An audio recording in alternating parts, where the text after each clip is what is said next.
Hello. Have you ever felt life yank the rug out from under you again and again before you even had a chance to stand? I'm Keith Lisenbee, CEO and founder of Atlas Behavioral Health Consulting. Let me give you some background. During the past year, I lost a job of over 8 years that I loved. That was in August of last year.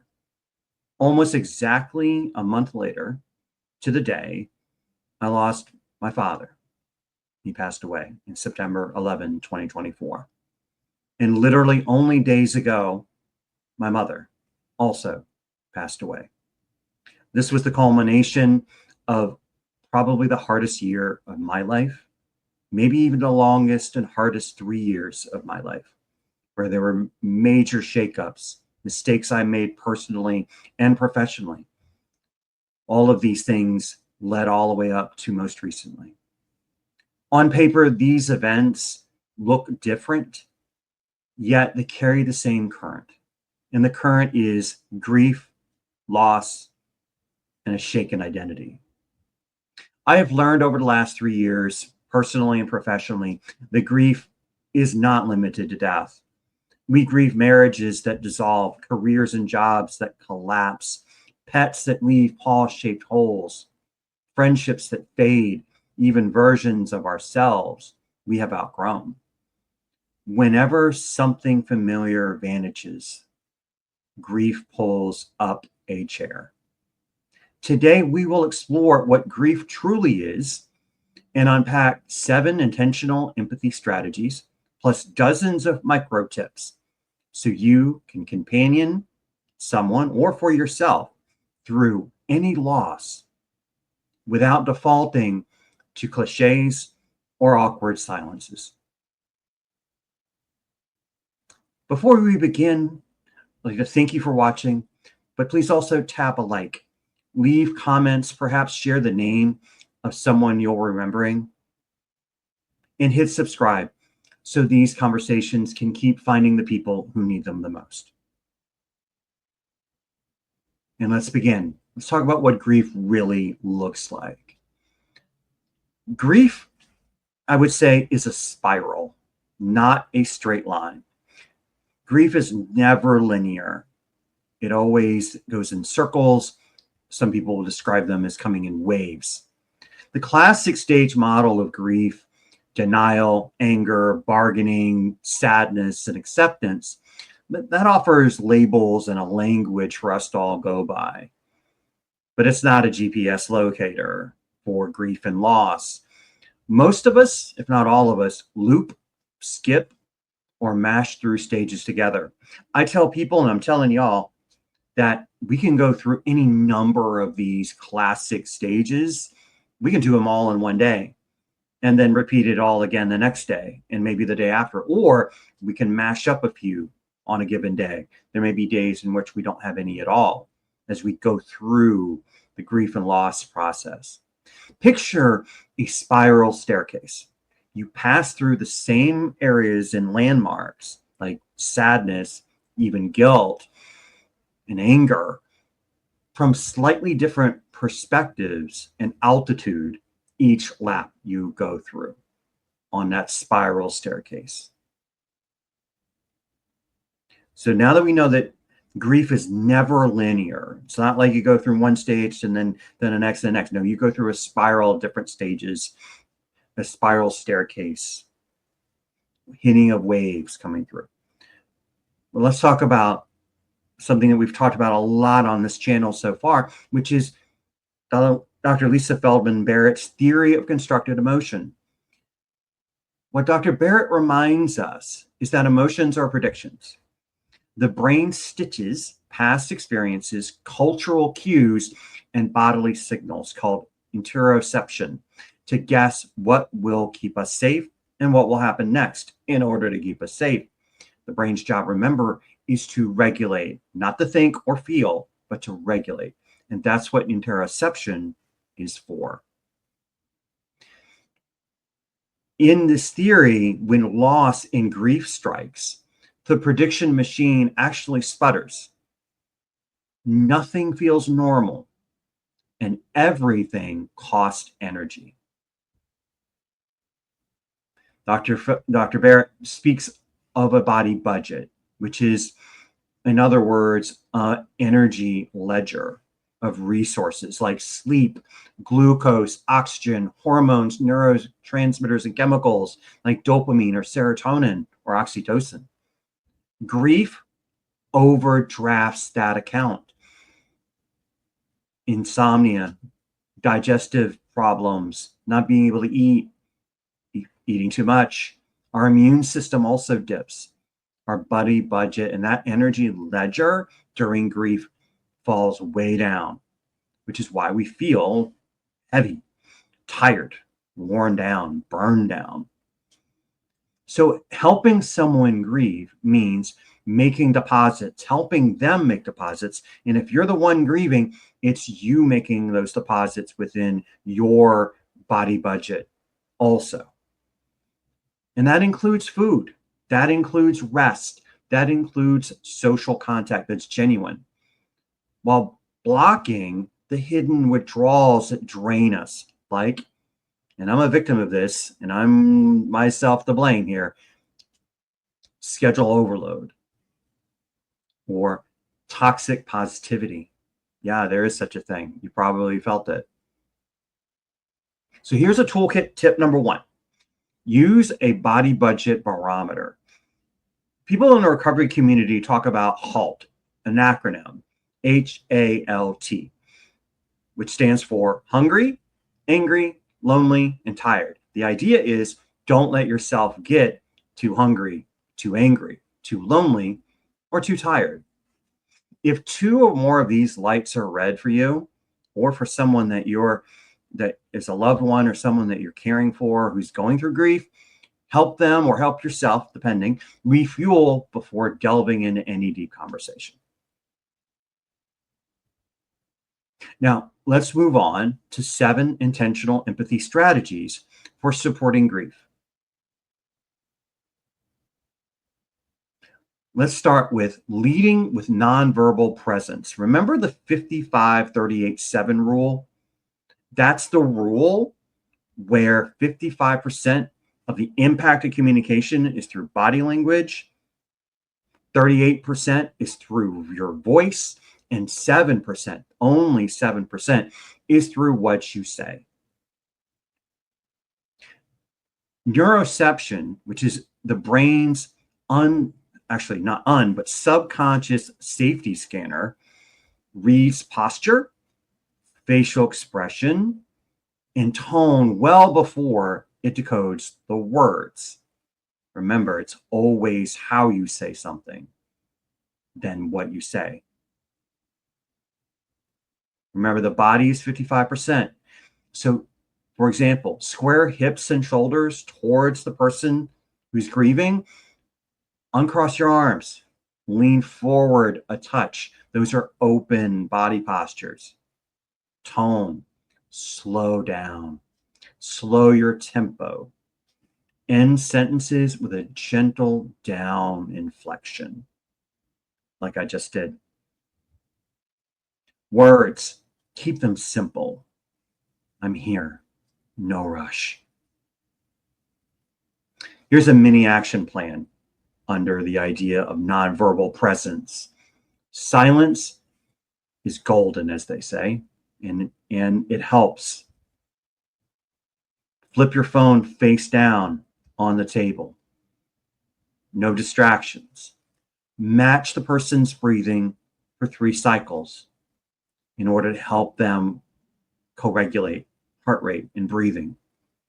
Offer a grounding prompt, such as feel your feet on the floor with me. Ready for micro tip number 2?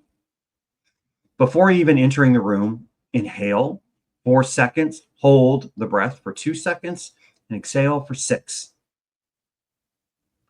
This helps you recalibrate your brain and your breathing and slow everything down.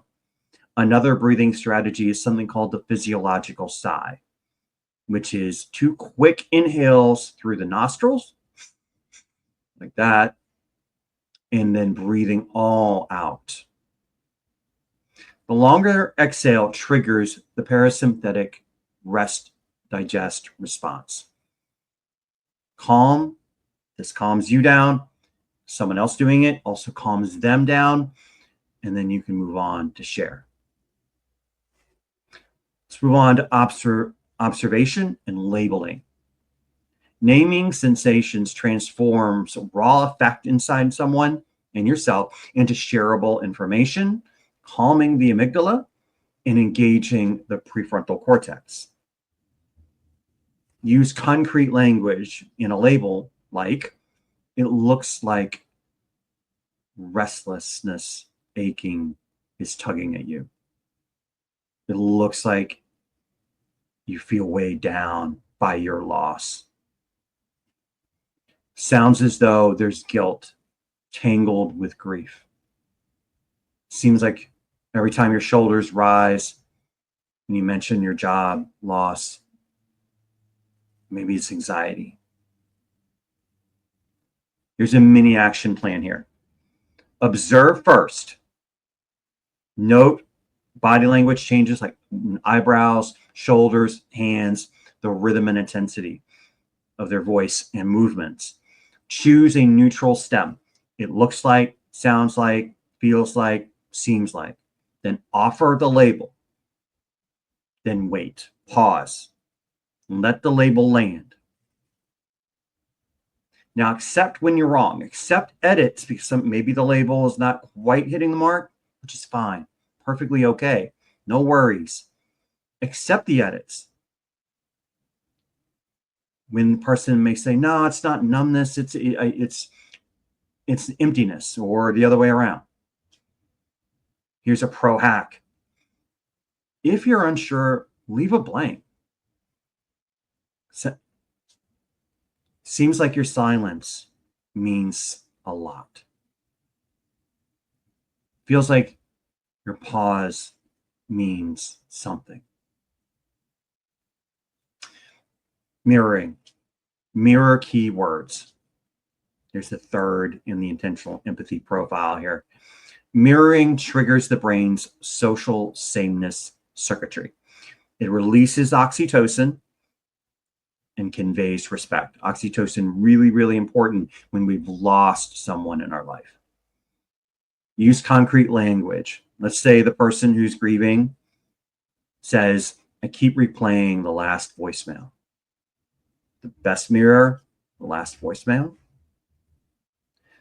Maybe the person who's suffering the loss says, everything feels pointless.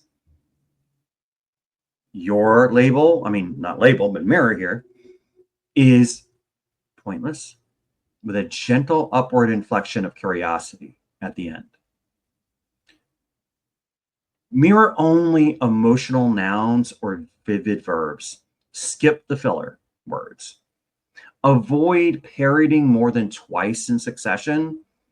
You don't want to keep mirroring someone's statements over and over again. Sprinkle other things in between the mirroring. Combine with a slow nod to show that you're tracking. Number 4, so the next set of tips here. Ask discovery questions, which are how and what questions. What and how keep the brain in exploratory mode. Why feels accusatory. Use concrete language again. What memories bring you warmth right now? How does your body warn you that a grief wave is coming? What would steadiness look like for the next 10 minutes? Here's an action plan. Draft one question per domain. One question per domain. Body. What does your body feel like? Thought. What thoughts come to mind? Memory. In the future. How do we proceed from here? Ask them one at a time. Let the person who's grieving choose which door to open. Echo or summarize their response before moving on. Here's a big tip here. If they stall, offer 2 options. Would talking about today help? Or would holding silence feel kinder? Restoring choice for someone else restores agency, which is something that someone who's lost someone or something important really could use. A sense of agency and efficacy, and a sense of control when the rug's been pulled out. Next, number 5, offer pivot questions that are no oriented. Saying no activates a brain region linked to safety and autonomy. So, in other words, when we say no, we feel safer, we feel secure, we feel more protected.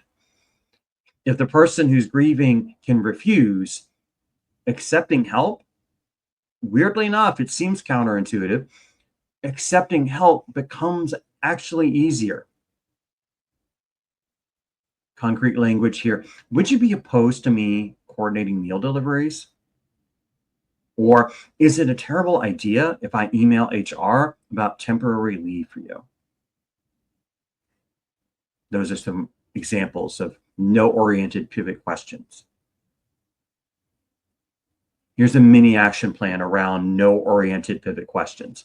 Identify a single practical task you can shoulder for the person who's grieving. Number 2, then phrase the offer negatively. Would it be ridiculous if? Would you be opposed to me? If they clear out are opposed, they'll say yes or no, I don't want you to do that. And then if that happens, number 3, in the action plan, respect a refusal and circle back later with a different task. Big micro tip here. Offer tasks requiring minimal input, like lawn care or prescription pickup, food ordering. Decisions are exhausting during loss. Affirmations, number 6 on the list. Positive social evaluation lights up the dorsal stratumerium. And I probably didn't even say that right. Dorsal stratumerium. Okay, but it's a real big brain region. Let's just say that. But when that lights up that region of the brain, it releases dopamine, which is crucial for motivation and attention and focus. And when we lose someone, when someone loses something important in their life or they lose a loved one, it's crucial to have a dopamine release that is a safe and healthy one, as we've talked about in other episodes, not safe ones. But it's crucial when there's a loss, dopamine is scarce. Here's some things to say around this area. Affirmations. I see the patience you're giving your kids, even while you're running on fumes. Your ability to laugh at mom's corny jokes right now tells me her spirit lives on in you. Anytime that you can recognize and acknowledge a person's strength and the things they're doing, affirm those strengths, affirm the positive things that they're doing. I know for me, for example, when my wife has given me affirmations when I've been suffering, they have lit me up and provided me a motivation to keep going. So it's really important. Here's a mini action plan around affirmations. Notice people's efforts, not the outcomes. Notice showering, the basics, returning emails, stepping outside. Notice them. Link affirmation to values, virtues they love that are important. Love, courage, humor, loyalty. And 3, address in present tense. Keep it immediate and believable. You want a pro hack on this? Pair affirmation with something tangible, like a photo or a handwritten note. Physical reminders, like the writing of that note or the photo, those reminders outlast fleeting serotonin. And lastly, number 7, encourage small, meaningful rituals. Rituals create predictability, giving the brain fresh anchor points for its predictions. If the brain is able to have an anchor point for predictions, the signals that it sends to one's body and our body are going to be more settled and calmer, not filled with uncertainty and stress. Here's some concrete ideas around these rituals. Memories, Memory Mondays, for example. Share one story each week over coffee with someone.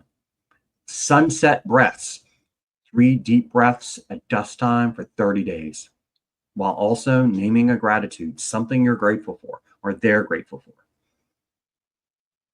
If the issue of the major loss job related, place your badge, final pay slip, or some sort of physical reminder, a thank you note, put it in a box, and a note to yourself into that box, and then seal it up and store it in a high place. These are just little ritual tidbits to use. Here's a mini action plan around this. Ask the other person, is there a daily or weekly moment that become a tribute to your loved one, to your pet?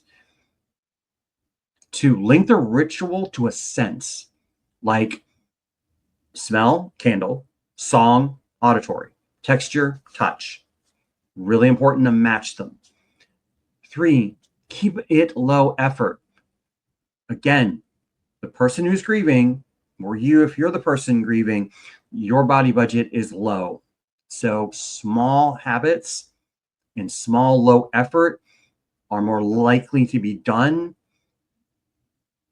rather than elongated or complicated things. So low effort, small habits stick better than huge grand ceremonies. Here's another tip. Photograph new rituals and build a healing reel. Visual progress counters the near-term memory bias of pain. Remember, let me just repeat that, okay? That was a bit much. Photograph new rituals.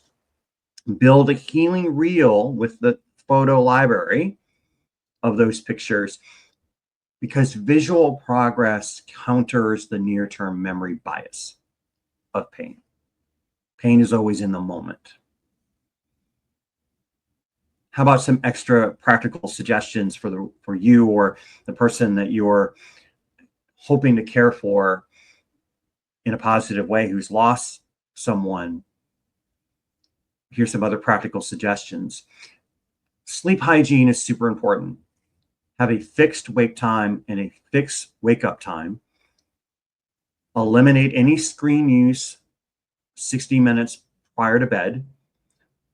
Also eat or consume magnesium-rich snacks like bananas or almonds to aid in relaxation.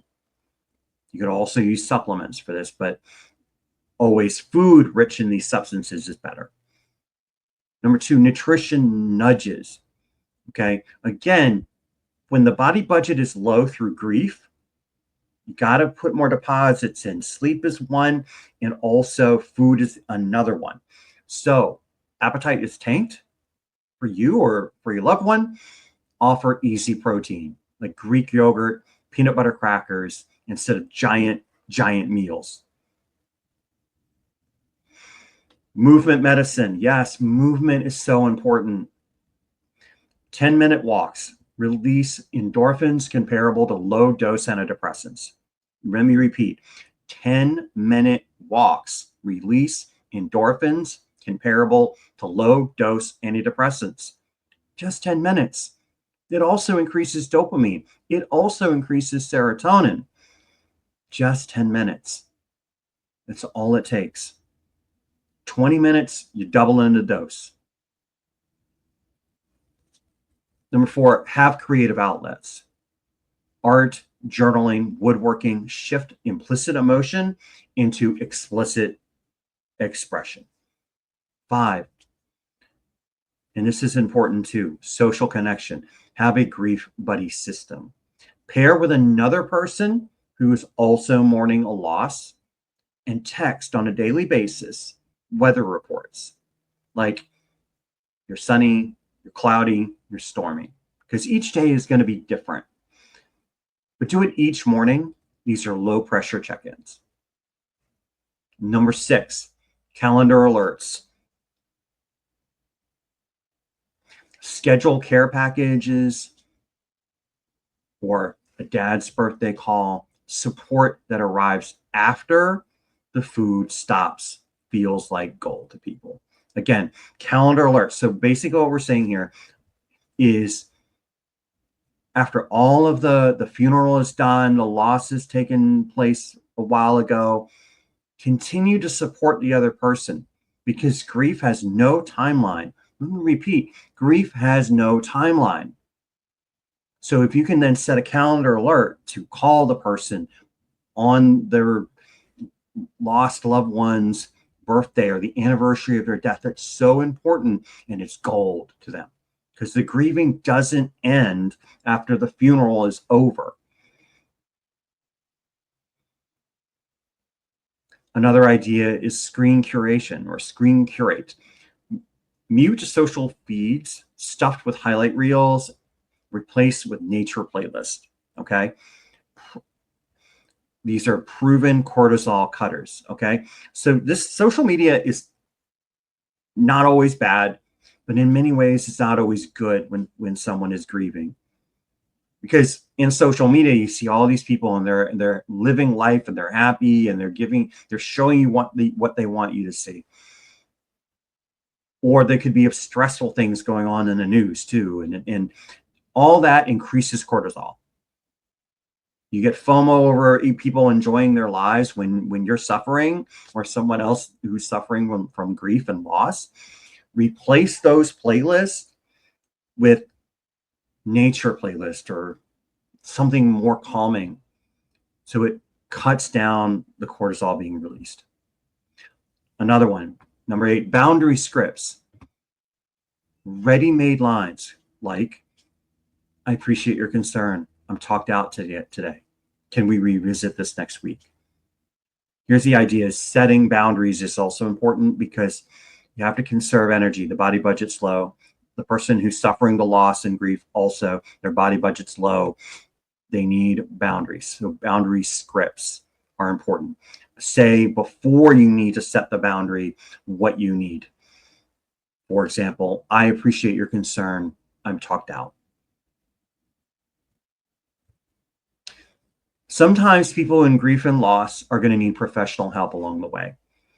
If the insomnia lasts for 3 to 4 weeks or more, or intrusive guilt steps in, or suicidal thoughts step in, those are cues to engage in therapy or other medical care. It is often, and I have felt this personally myself, it is often, particularly around the loss by suicide, for example, that people that are grieving the loss or survivors of the suicide, they may also feel suicidal as well. That does happen. It is real. And don't ignore it if you hear it. That is where 988, the National Suicide Helpline, steps in. Or the NSPL, the National Suicide Prevention Lifeline, 988, for example, if someone is really in a crisis and they're feeling like they want to harm themselves, 988 is 24/7. If insomnia and depression to the point where one's not functioning, it gets really elongated through a complicated grief process, then that's where also therapy and other medical care may be appropriate.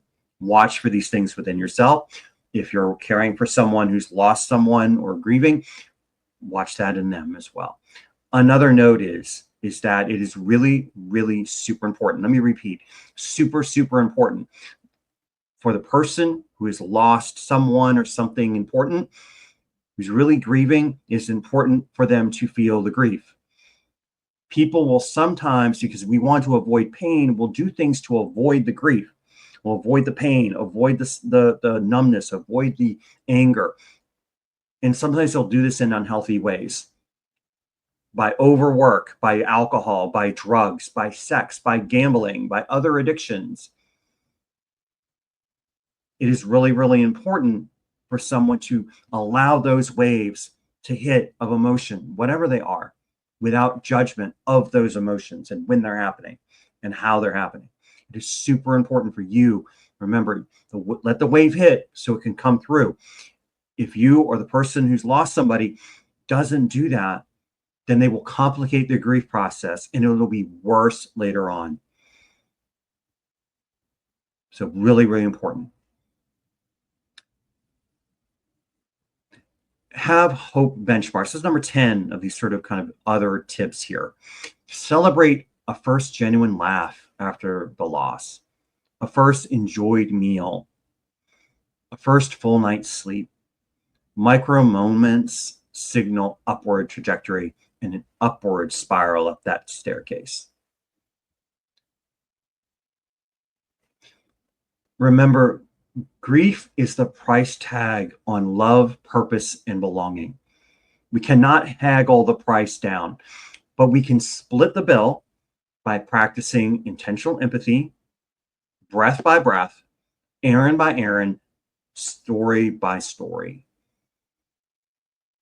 If these strategies helped, please like and comment and subscribe. Share this video or this podcast with someone who it may help so that others can stumble onto this lifeline. If you liked what you heard here, loved what you saw here, and you're interested in more personalized support for yourself, your team, or your organization, please contact us.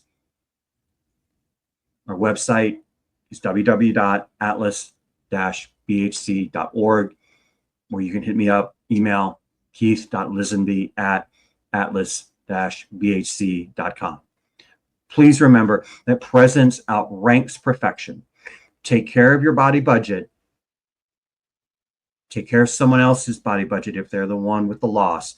And I'll see you next time with our next intentional empathy episode.